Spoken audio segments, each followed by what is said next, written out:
There was a day that I became wealthy. I'll tell you the day, I know that day I was rich. I was broke. I was pissed. I was angry at everybody else but who? Myself. But really underneath it, I was mad at myself. I just couldn't beat myself up anymore, so I was pissed. And I had a friend that I loaned money to when I had barely enough, and I knew he needed it, and I gave him $1,200, and I'm here not able to eat. I'm down to like $25, $26, and I'm saying to him, calling him, and he's not returning my call, and I just need some money, and he's ignoring me. I didn't ignore him, so I'm pissed. I'm frustrated. In the midst of all this, I'm also pragmatic. I got 25 and change, call it $26. What the hell am I gonna do? So I thought, okay, when I was totally broke early on, when I was 17, I used to save my money up and load up for Christmas, load up for the week. So I said, I was in Venice, I'm gonna go over to Marina del Rey, and I'm gonna go, they have an all-you-can-eat smorgasbord, I'm gonna load up for the winter. I'm gonna get there. So I didn't drive there, because I wasn't gonna spend the gas to get there, plus I needed to walk, so I walked there. And I go in, I'm not dressed really great, but it's Marina del Rey, it's okay. And I got a place right by the window, and I can see these yachts going by, and I'm dreaming of what life could be like.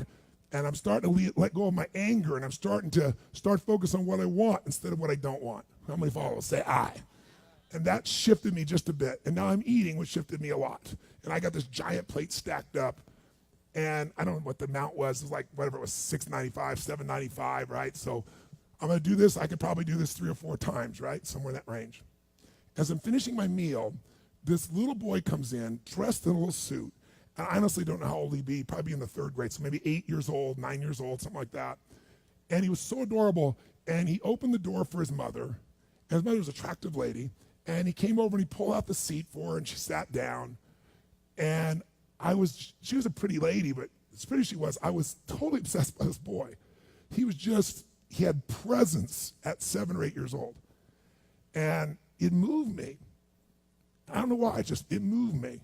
And I thought, this kid is like pure. I want him to always be this way. He's such a good kid, he's a giver. So I got up and I paid for the meal, and whatever it was, $6, $7. So now I've got whatever left, $17, $18, $19. And I walk up to this little boy, and I said, excuse me. And I said, I just want to acknowledge you for being such an extraordinary gentleman. I said, I saw the way you treated your lady, how you opened the door, how you pulled the chair out. I said, that's class. I said, my name's Tony, what's yours? I don't honestly remember his name, Charlie or something. And he looked up at me and I said, Charlie? I said, that's amazing, taking your date out for a lunch like this. He goes, well, actually, she's my mom. And I said, that's even more cool. And he said, oh, but I'm not taking her lunch because I think he said he was 8. I said, oh, yes, you are. I had no plan for this. I just reached in my pocket. I took all the money I had left, $17, $18, $19, and I put it on the table. I said, you're taking her to lunch. He looked up at me and he goes, I can't take that. I said, sure you can. He said, why? Because I'm bigger than you are.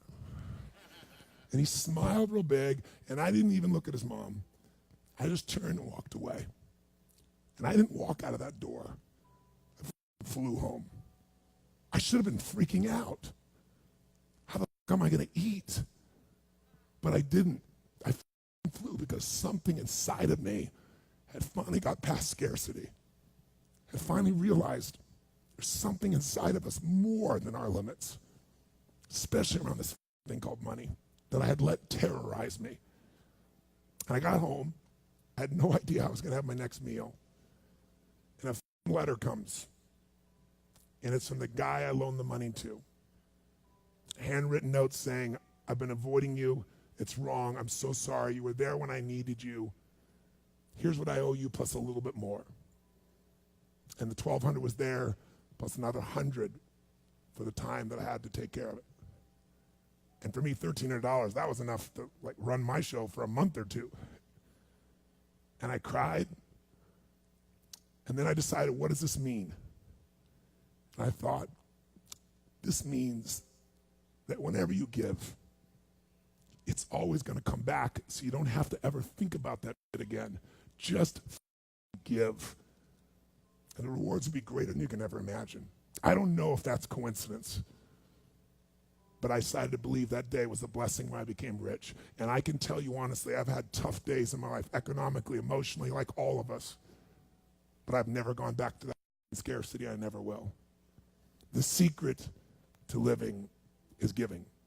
Do it when you don't have it, and I promise you, scarcity will leave your life.